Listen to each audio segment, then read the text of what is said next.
আরে আরে, এটা সেই দিদিটা না? দেখি যাই তো।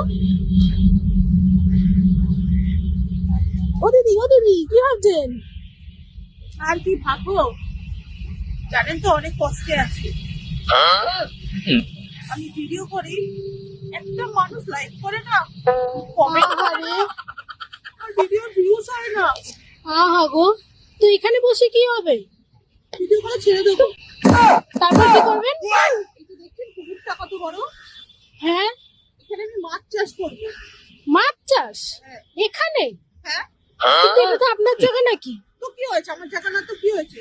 আমি এখানে মাছ ফেলবো, আমি জায়গা নেবো ধরি, আমি জল নেবো, মাছ ছাড়বো, আমি চাষ করবো, আর কি করবো? হ্যাঁ, আচ্ছা আমি যাই, বুঝলেন? আমার মনে হচ্ছে আপনি মানসিকভাবে ভারসাম্যহীন। আমার মনে হচ্ছে আপনি মানসিকভাবে ভারসাম্যহীন।